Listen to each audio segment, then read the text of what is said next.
Soomaaliyeed iyo ku-xigeenadooda mas'uuliyiinta sare ee maamulka gobolka Banaadir dadweynaha sharafta leh ee maanta inagala soo qayb galay munaasabadan xarig jarka ah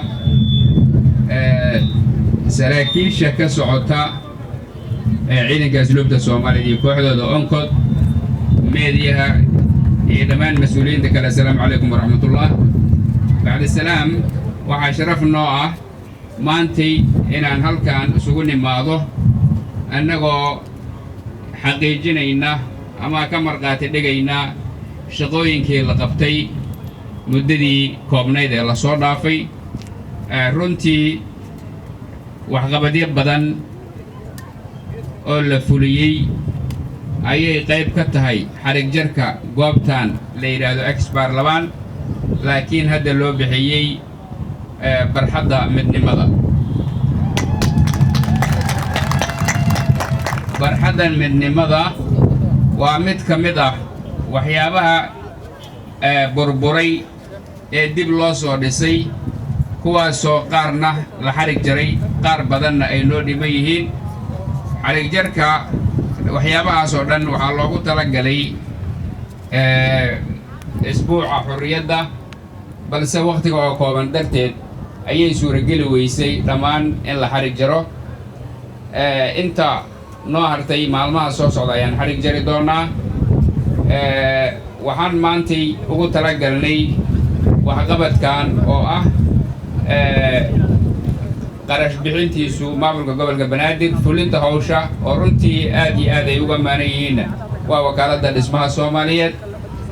runtii waxaan uga mahad celinayaa muddada aad u kooban oo ay soo bandhigeen waxqabad qurux badan howlaha kale ee u yaalla wakaaladda waan ka sugayna inay nala fuliyaanna way fara badan yihiin waxaan rajaynayaa haddii alla idmo inay sidaan oo kale ay ku guulaystaan shaqooyinka u haray oo aan rajaynayo inay mar dhow bilaabaan ama ay haddaba socdaan ma rabo inaan warka ku sii dheeraado qorax oo la taagan yahay darteed iyo dadka bulshada oo naga soo horreeyay innaga waxaan rabaa inaan ra'iisul wasaaraha jamhuuriyadda ku-xigeenkiisa ku soo dhoweeyo si uu asagu kelmadihii ku abboonaa goobta uu nooga yidhaahdo billahi tawfiiq assalaamu calaykum wasiirka warfaafinta ahaana guddoomiyaha guddidii u diyaargarowga xuska maalmaha xorriyadda Soomaaliyeed guddoomiyaha gobolka Banaadir iyo maamulka gobolka Banaadir General Bashir maareeyaha hay'adda dhismaha marti sharafta kaliya mas'uuliyiinta dhammaantiin iyo bahda saxaafadaba waa idin salaamay assalaamu calaykum waraxmatullaahi wabarakaatuh waxaynu maanta daah furnay mid ka mid ah waxqabadkii guulihii u dabaaldega 60 guurada maalmaha xorriyadda Soomaaliyeed oo aynu isugu nimid daartii midnimada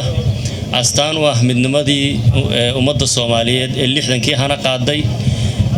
madaxweynaha jamhuuriyadda federaalka Soomaaliya mudane Maxamed Cabdullaahi Farmaajo waxa uu amray in daartan laga dhigo si loo xasuusto midnimadii ummadda Soomaaliyeed barxadda midnimada oo ah beer ay ku nasan doonaan dadweynaha gobolka Banaadir iyo sidoo kalena daxiisu iman doonaan dadka daneynaya inay arkaan 60kii daartii midnimada halkay ahayd soo booqdaan indhahooda ku arkaan maanta waa inoo dhammaystirantay alxamdulillaah rabbil caalamiin waa inaga daah furnay si rasmi ah u furnay waxaan soo marmarnay fadhiyada kala duwan oo ina xasuusinaya mataanaynta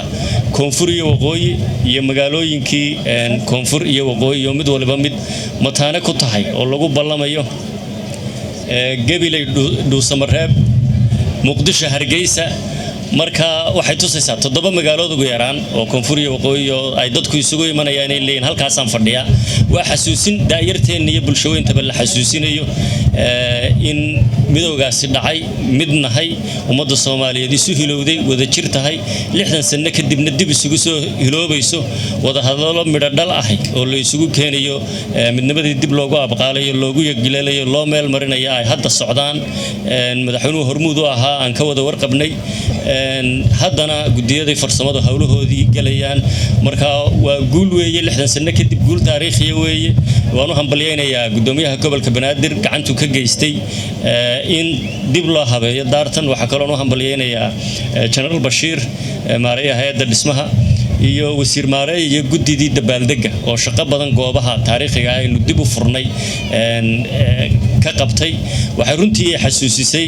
maansadii maxamed ibraahim warsame hadraawi ee ahayd muqdisho iyo hargeysa muruqiya laxaadkan kala maarmi karinow waa daartii midnimaynu u taagannahay midnimaynu u halgamaynaa iyo wada jir Soomaaliya ha noolaato Soomaaliya ha israacdo Soomaaliya ha midowdo Soomaaliya ha wada jirto waa mahadsantihiin wassalaamu calaykum waraxmatullaahi wabarakaatuh xaruntanina beertani si rasmi ah ay noogu furan tahay maanta laga bilaabo wassalaamu calaykum waraxmatullaahi wabarakaatuh